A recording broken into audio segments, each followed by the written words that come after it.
আসসালামু আলাইকুম। তো আজকে সারাদিন ভরে যা নিউজ আপনারা শুনছেন বা শুনতে পেয়েছেন অনেক মিডিয়া থেকে কে আহ, ফাহিম স্যার এবং ফারুক ভাই দুজনের মধ্যে দ্বন্দ্ব, কে কেউ একজন রিটায়ার্ড করবেন বা বিসিবি সভাপতি এক সপ্তাহের মধ্যে বিসিবি সভাপতি পদ থেকে পদত্যাগ করবেন। তো এইসবের দ্বন্দ্ব বা এইসব যে মিডিয়াতে আসছে, তো এইসব এখন আর নাই।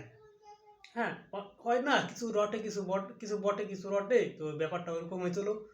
তো এই কিছুক্ষণ আগে আমাদের প্রিয় প্রিয় বড় ভাই আহ, রিয়াসাত ভাই এবং ফাহিম স্যার দুজনের সাথে যে কনভারসেশন হলো, তো তাতে এতটুকু বোঝা গেছে যে এখন দ্বন্দ্ব নাই।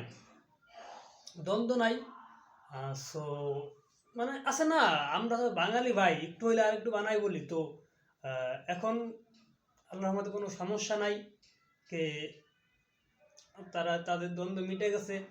তো যারা এই খবর পেয়ে মন খারাপ করছিলেন যে হয়তো পদত্যাগ করবে বা কি হবে, তাদেরকে আমি বলি, মানে আমি দায়িত্ব নিয়ে বলি যে আই হোপ ইনশাল্লাহ এরকম কোনো ঘটনা ঘটবে না, চান্স নাই, জিরো। কারণ এই সব সমস্যার সমাধান হয়ে গেছে। ফারুক ভাই একটা কথা বলছিল, ফাহিম স্যারকে নিয়ে একটা মন্তব্য করছিল, সেটা নিয়ে ফাহিম স্যারের মন খারাপ হয়েছিল। এরপরে ফারুক ভাই ফাহিম স্যারকে সরি বলছে। আছে না ভাই বিরাদার, দুইটা পাতিল একসাথে যদি থাকে তো গুতা লাগতেই পারে, স্বাভাবিক, অস্বাভাবিকের কিছু না। তো এরকমই হয়েছিল কিছু একটা। আহ, আলহামদুলিল্লাহ সব ঠিকঠাক হয়ে গেছে, দুশ্চিন্তার কোনো কারণ নাই। আশা করি ইনশাল্লাহ সব কিছু ঠিকঠাকই চলবে, আর কোনো সমস্যা নাই। আর আশা করি এইসব নিয়ে কেউ কোনো মন্তব্য করলে কেউ বিশ্বাস করবেন না।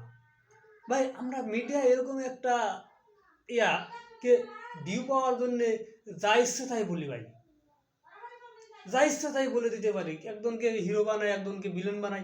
ভাই কি দরকার ভাই, সত্য নিউজ প্রচার করি আমরা, সমস্যা কি আমাদের? সত্য নিউজ প্রচার করি, তাতে পাবলিক বিভ্রান্তিতে পড়বে না। যাই হোক দর্শক, এই ছিল এখনকার আপডেট। এ বিষয়ে আপনাদের যদি কোনো মতামত থেকে থাকে অবশ্যই কমেন্ট বক্সে জানাবেন। ভিডিওটা ভালো লাগলে একটা লাইক দিয়ে শেয়ার করে দিবেন। আর এরকম খেলার আপডেট পাওয়ার জন্যে